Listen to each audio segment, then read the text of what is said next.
ప్రభు యొక్క ఘనమైన నామాన్ని బట్టి ప్రతి ఒక్కరికి వందనాలు చెల్లిస్తూ ఉన్నాను. జీవం కలిగినటువంటి దేవుని సన్నిధి నేను కమ్ముకొనును గాక.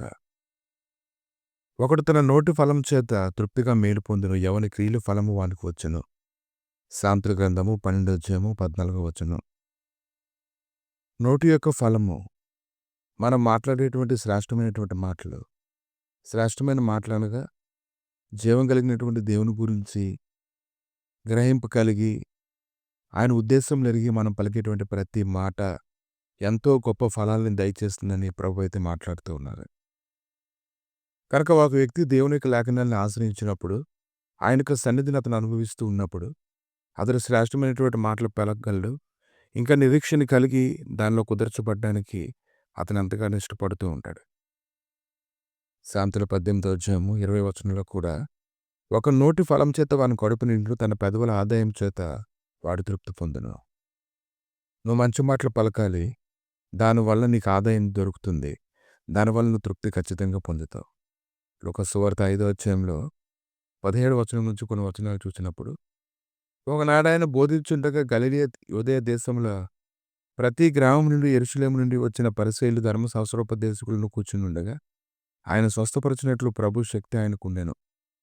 ఇదిగో కొందరు మనుషులు పక్షవాయు గల ఒక మనుషుని మంచం మీద మోసుకుని వాని లోపలికి తెచ్చి ఆయన ఎదుట ఉంచుటకు ప్రయత్నం చేసిరి గాని జనులు గుంపు కూడి ఉన్నందున వారి లోపలికి తెచ్చుటకు వల్లపడకపోయిన గనుక ఇంటి మీదకి ఎక్కి పెంకులు విప్పి మంచంతో కూడా యేసు ఎదుట వారి మధ్యను వాందించరి.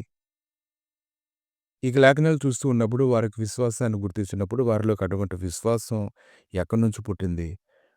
వారందరూ కలిసి అటువంటి మంచి ఆలోచన ఎలా చేయగలిగారు? ప్రభువుని గురించి నువ్వు చేసినటువంటి ప్రతి ఆలోచన అది ఎంతో శ్రేష్టమైనది. ప్రభు గురించి నువ్వు ఎప్పుడైతే ఆలోచించడం మొదలు పెడుతుంటావో నీకు తెలియకుండానే నీ ఆలోచన తలంపులో నీకు నడిపింపు దొరుకుతుందని మొట్టమొదటి నువ్వు గుర్తించాలి. ఆయన యందు విశ్వాసం ఉంచేటువంటి వారికి మంచి ఆలోచన తలంపులు అనేవి వారి హృదయంలో పుడుతుంటాయి. ఆ మనుషుల హృదయంలో కూడా అలాగే పుట్టినప్పుడు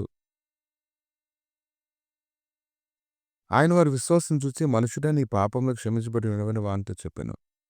వారి హృదయంలో ఏదైతే ఆలోచన చేసుకున్నారో, నోటి ద్వారా ఏదైతే పలుకుతూ ఉన్నారో దానిని బట్టి ప్రభువు దానికి ప్రతిఫలాన్ని దయచేయడాన్ని మనం చూస్తూ ఉన్నాము.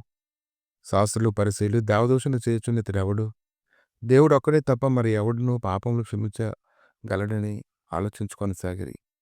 యేసు వారి ఆలోచనలు ఎరిగి, మీ హృదయములలో ఏం ఆలోచించున్నారో మీ పాపములు క్షమించబడి ఉండమని చెప్పుడు సులభమా, లేచి నడువమని చెప్పుడు సులభమా?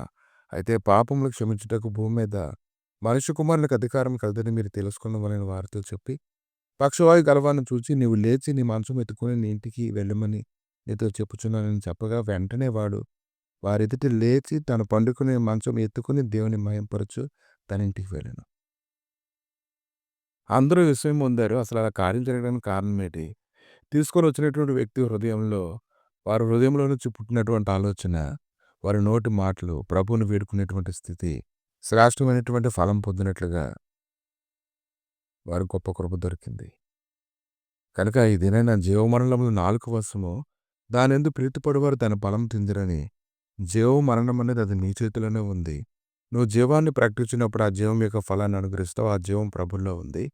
ప్రభు వైపు ఎప్పుడైతే తిరుగుతావో, నువ్వు ఎప్పుడైతే ఆలోచన చేస్తావో, ఖచ్చితంగా ఆయన ఆశ్రయించి వారందరికీ ఆయన కీడముగా ఉన్నాడు.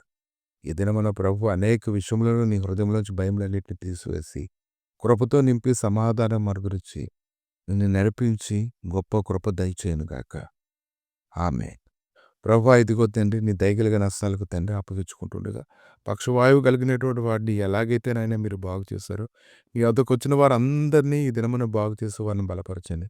విశ్వాసంలో వారు స్థిరపరచబడినట్టుగా సహాయం దయచేసి, అనేక విషయాలలో నాయన ఇదిగో తండ్రి మరి శ్రేష్టమైనటువంటి వారుగా ఉండడానికి నీ బలం అనుగ్రహించి మహిమతో నింపి నడిపించి గొప్ప కార్యములను చూడగలుగుటకు సహాయం చేయమని యేసుక్రీస్తు నామములో అడిగి వేడుకుంటున్నాము తండ్రి.